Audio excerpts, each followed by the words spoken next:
Jamaah, Alhamdulillah. Alhamdulillahirabbil alamin. Kembali lagi di Islam Itu Indah buat jamaah di rumah yang dirahmati Allah yang baru bergabung. Kita ingatkan lagi hari ini kita sedang membahas tema sholat di segala kondisi. Nah ini Masya Allah, jadi mungkin buat kita ini ya nggak ada alasan yang namanya tidak mengerjakan sholat. Terutama untuk jamaah yang di rumah nih yang mungkin kadang-kadang menggampangkan sholat ini.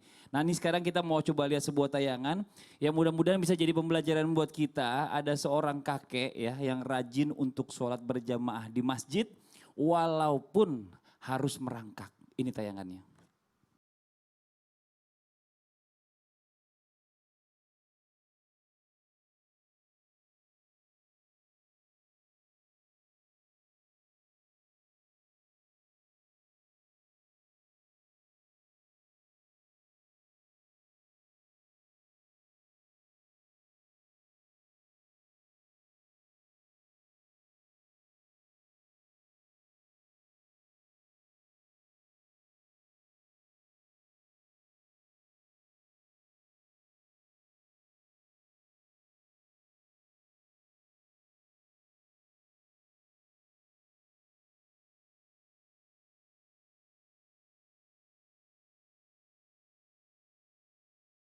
Ya ini kita lihat ya, ini benar-benar luar biasa ini Masya Allah. Ya maksudnya perjuangannya aja udah mau datang ke masjid aja itu udah luar biasa. Itu kalau kita mikirin itu jalannya, apalagi dia nggak bisa jalan pakai tangan, itu rumahnya agak jauh itu.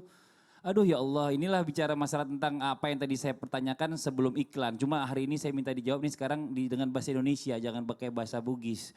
Jadi gitu Ustaz Syam, bicara masalah tentang keutamaan sholat di masjid ini sangat luar biasa. Terus bagaimana jika misal istri atau mungkin orang tua ini sesekali kita ini minta jadi imam sholat wajib ini di rumah. Nah ini bagaimana Ustaz Syam, mohon izin penjelasannya silakan. Baik, bismillahirrahmanirrahim. Tabe kembali guruku Ustaz Bani, Ustaz Maulana, Mas Fadli dan seluruh guru-guru kami yang dimuliakan Allah Subhanahu wa taala. Salat di masjid maka dikatakan bahwa itu adalah sunnah muakkadah, kembali seperti tadi yang dijelaskan Ustaz Bani, bahwasanya sunnah muakkadah tapi banyak juga kaum muslimin yang mewajibkannya. Bahwasanya laki-laki salat di masjid adalah hukumnya wajib di atas daripada sunnah muakkadah, sesuatu yang sangat-sangat dianjurkan karena banyak sekali riwayat dalam kitab-kitab disebutkan bahwa Nabi Shallallahu Alaihi Wasallam sangat menekankan untuk laki-laki sholat di masjid. Bahkan dalam riwayat Abu Hurairah radhiyallahu anhu warda pernah mengatakan bahwasanya seorang buta bertanya kepada baginda Nabi Shallallahu Alaihi Wasallam, bagaimana kalau orang seperti saya untuk datang ke masjid? Lalu ditanya, apakah engkau mendengarkan adzan? Saya mendengarkan adzan, yang buta mataku bukan telingaku. Maka engkau tetap ke masjid. Seorang yang tidak bisa melihat saja tunanetra maaf, itu tetap wajib untuk ke masjid melaksanakan sholat berjamaah. Kemudian keutamaan-keutamaan yang lain seperti tadi kisah-kisah yang disebutkan daripada Sayyidina Abu Bakar As-Siddiq radhiyallahu anhu warda, bahwa laki-laki itu sholatnya di masjid. Pertanyaannya sekarang, bolehkah seorang laki-laki sholat berjamaah di rumahnya? Sahkah sholatnya? Sah sholatnya. Uzurnya apa? Kalau di lingkungan terdekat rumahnya ini susah untuk mendapatkan masjid. Tidak ada masjid misalnya di kompleksnya, tidak ada masjid sekitar, maka dia utama untuk berjamaah di rumah bersama dengan keluarganya. Justru jangan sholat sendiri-sendiri, justru berjamaahlah dengan keluarga kalau memang di lingkungannya susah untuk mendapatkan masjid. Yang kedua, bolehkah laki-laki sholat di rumah? Sahkah? Sah. Sebagaimana pernah diganti atau ditambahkan lafal azan itu. Ketika dalam keadaan hujan deras, musim dingin atau ada sesuatu yang membahayakan. Pernah kita dengarkan waktu awal-awal pandemi di mana muadzin mengatakan sholatlah di rumah kalian, sholatlah di rumah kalian, sholatlah di tempat-tempat kalian. Maka laki-laki jadi imam di rumahnya bersama dengan keluarganya. Kondisi ketiga, sebagaimana pertanyaan, bagaimana kalau request dari orang tua misalnya, request dari anak-anak misalnya, request dari istri misalnya, pengen dong diimamin gitu kan, bukan hanya imam rumah tangga tapi imam sholat gitu di rumah. Apakah boleh? Boleh. Sholat duha, sholat sunnah gitu, boleh di rumah diimamin keluarga. Sholat wajib bagaimana? Masih jauh lebih utama untuk laki-laki datang ke masjid untuk sholat berjamaah dibandingkan jadi imam di rumahnya. Boleh juga solusinya begini, Masya Allah ini laki-laki orang yang soleh, orang yang hebat ibadahnya. Dia tidak pernah mau untuk meninggalkan sholat di masjid. Di sisi lain dia tidak mau mengecewakan juga keluarganya yang request. Karena misalnya istrinya mu'allaf atau istrinya baru belajar sholat, ingin dibimbing bacaan-bacaan sholatnya bersama dengan anak-anak. Ini laki-laki soleh nih, maka dia tidak mau meninggalkan sholat di masjid. Maka dia berangkat ke masjid untuk sholat, pulang dia jadi imam lagi untuk keluarganya. Atau jadi imam dulu di keluarganya karena qomat masih lama, baru dia berangkat ke masjid untuk sholat berjamaah. Itu adalah kondisi yang paling utama adalah bisa untuk mengimami dulu keluarga di rumah, lalu berangkat ke masjid dan ikut sholat berjamaah. 2 kali sholatnya, boleh nggak? Boleh saja. Akan tetapi kembali diutarakan bahwasanya hukum awalnya adalah sunnah muakkadah, bahkan banyak yang mewajibkannya laki-laki untuk sholat di masjid. Bagaimanapun keadaannya, apapun request yang ada dalam keluarga, maka dia tetap di masjid. Kecuali dalam udzur tadi, masjid jauh, kemudian musim hujan yang sangat lebat, musim dingin, musim pandemi. Lalu dikatakan oleh muadzin, sholatlah di rumah kalian, sholatlah di tempat kalian masing-masing, maka laki-laki boleh sholat di rumahnya. Gitu, Iya, ini Masya Allah. Jadi penjelasannya detail ya. Jadi sebenarnya bicara masalah tentang keinginan ini juga harus diakomodir gitu ya kan. Karena laki-laki lebih utama sholat di masjid dan perempuan lebih utama untuk sholat di rumah di tempat yang terdalam Masya gitu. Allah. Tinggal koordinasi aja. Iya, jazakallah khairan katsiran. Terima kasih banyak nih ilmunya Ustaz Syam.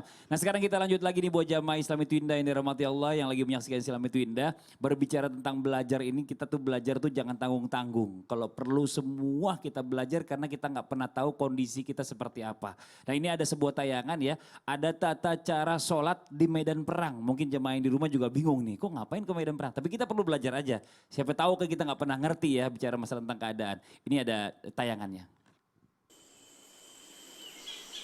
Allahu Akbar.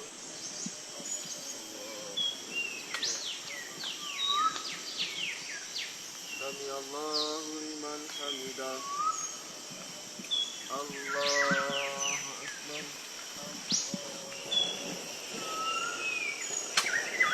Allahu Akbar. Allahu Akbar. Allahu Akbar.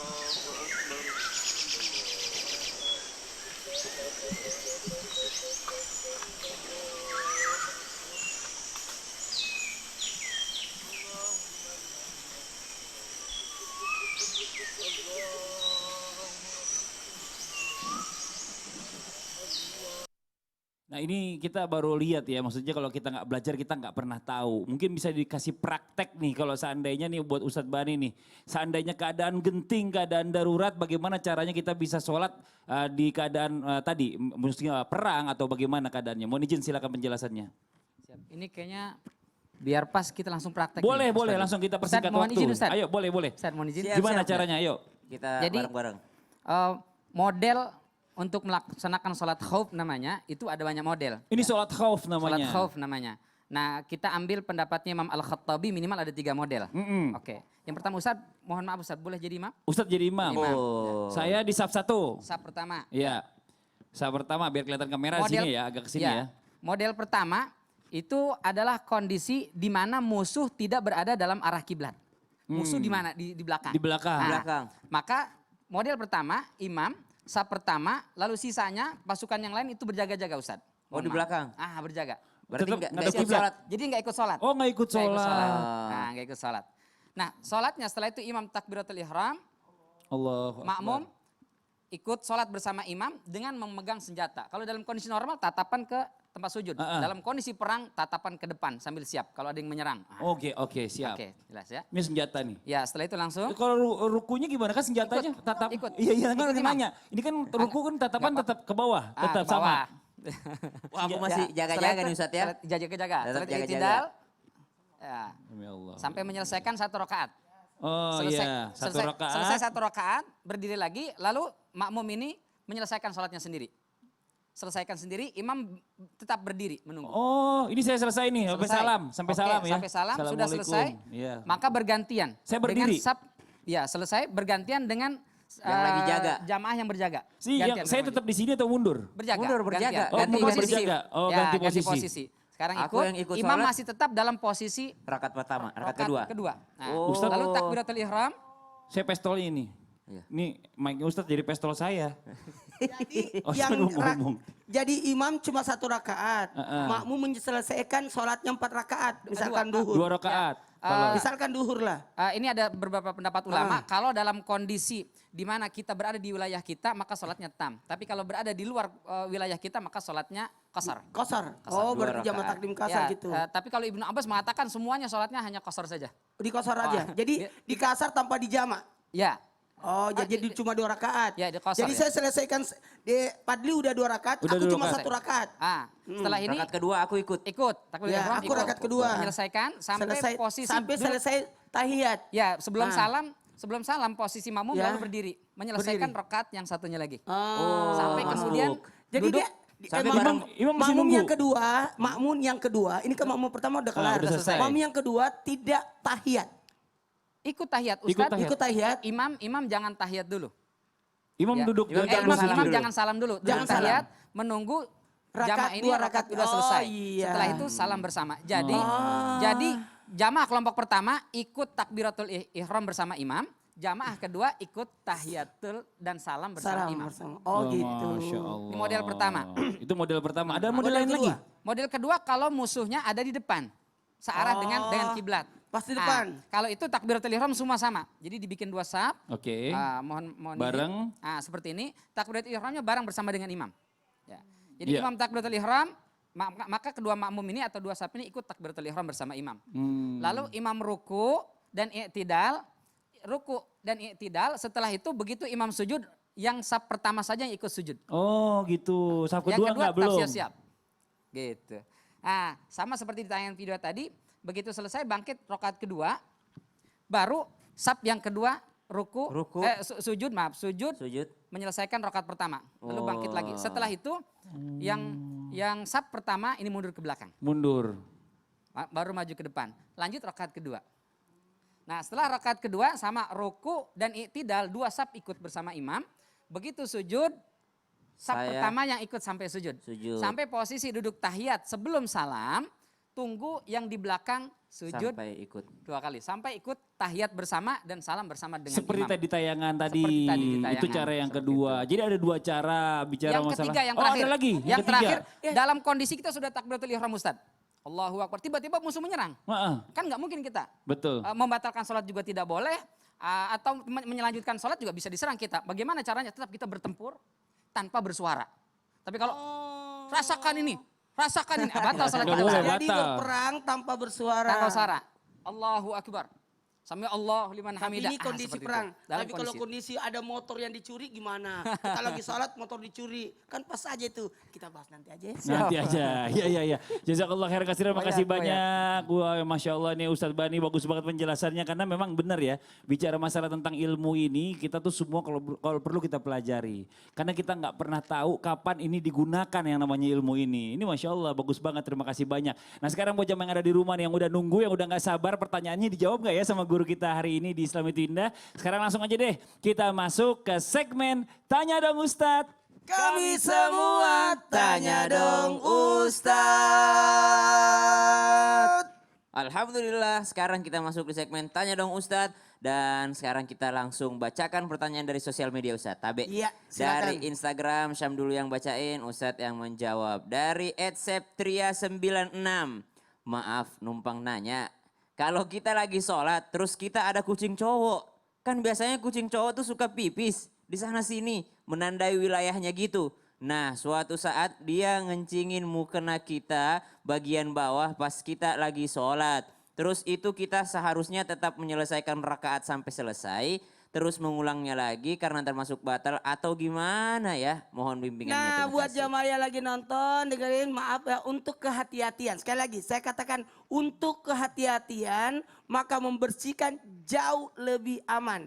Karena najis kan ada 3. Najis mu'affafah, mughallada, mutawassita. Kalau mu'affafah kan itu kan yang kencing anak bayi laki-laki yang belum makan sesuatu. Kemudian yang kedua najis mughallada itu adalah najis yang maaf saya pinjam kata-kata 2 binatang itu yang diharamkan dari segi apapun. Kemudian yang ketiga najis mutawasita. Maka selain dua yang tadi muapapa mughallada maka dikategorikan najis mutawasita. Kita ambil yang aman aja. Sekalipun ada mengatakan bahwa kencingnya dan sebagainya dari kucing itu aman. Tapi sebaiknya kita mengambil kehati-hatian karena syarat salat adalah suci dari hadas dan najis. Maka dikategorikan najis kucing ini adalah masuk kategori najis mutawasita. Maka hilangkan bau, warna dan rasanya. Jadi sebaiknya dibersihkan itu. Jadi dia Itu harus mengulang sholatnya Ustaz sebaiknya ya, ganti bukan, mukena.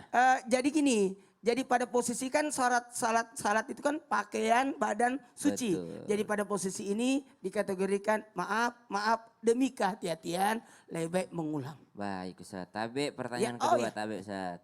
Sebenarnya aku ada sih Oh, tapi ada, Ustaz. dikasih aja enggak apa-apa. Oh, ya udah. Sekalian terlanjur lah. Lebih bagus. Lebih bagus.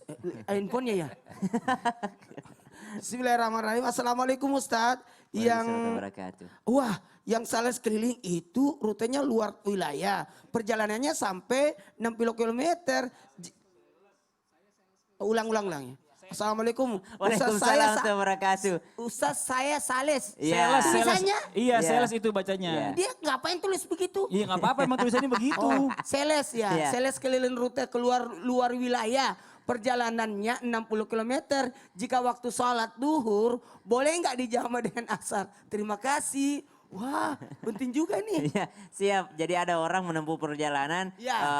Kalau syaratnya kalau qasar itu kan disebut safar. Qasar itu adalah 2 marhalah, 72 km atau berapa? Ya, 83 lah, 85. Ya ada perbedaan antara kalau kilometer yang jelas 2 marhalah yang disebutkan atau sudah keluar daripada kampung tersebut atau satu wilayah. Kapan disebut satu wilayah? Kalau di situ sudah ada polseknya, kalau di situ sudah ada pasarnya, kalau di situ sudah ada KUA-nya. Ya ada pengadilannya, ada ini ya, itu disebut satu wilayah. Kalau sudah masuk wilayah yang lain itu sudah bisa termasuk daripada boleh mengqasar salat. Adapun jamak salat, kalau jamak salat itu tidak menghitung rute, tidak menghitung jarak. Jadi kalau ada uzur misalnya memang sulit untuk yang namanya meninggalkan pekerjaannya yang mendesak karena demi menafkahi keluarga atau misalnya ini memang sulit untuk ditinggalkan, maka boleh saja untuk menjamak sholatnya. Tapi jangan tiap hari gitu ya, boleh dalam keadaan menjamak sholatnya karena memang pekerjaannya yang tidak memungkinkan dia untuk berhenti. Tapi kalau di Jakarta atau di daerah Indonesia, insya Allah sangat mudah sekali mendapatkan masjid. Mungkin keberkahan daripada rezekinya lebih berkah lagi kalau setiap dalam keadaan keluar rumah dan rute 60 km, sales pekerjaannya ini dalam hal perjalanan, bolehlah dia cari masjid untuk mampir dan sholat di sana. Insya Allah itu lebih utama dan lebih baik. Jadi Seles ya. Yes. Tanya Sales. Sales. Oh Seles. Sales. Wah, ya naro bakwe. Ang kasih tahu Yeah. mas sempaje kasih na. De nolak kedo ale-alena.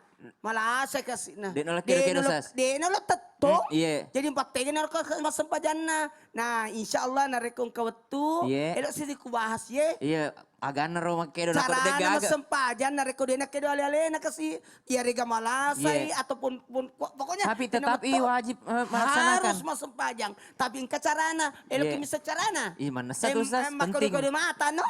Mata Pakai no, bagaimana kedo-kedo. cara mata no makedo. Yeah. Atau pakai isar. Elok sama praktek Cina deh. Cina bisa, Cina praktek harus sih. Praktek katongo Yeah. ni roy Wah, nasabah. dah. Pertila ada di Ya, bahasa le, nasabah. nasabah De tahu, na eh. wad di tahu Iya, de iya. nama sempajan nama tahu de nak kedo de no tetap ke sempajan. Ya Allah, ini seru sekali Ustaz.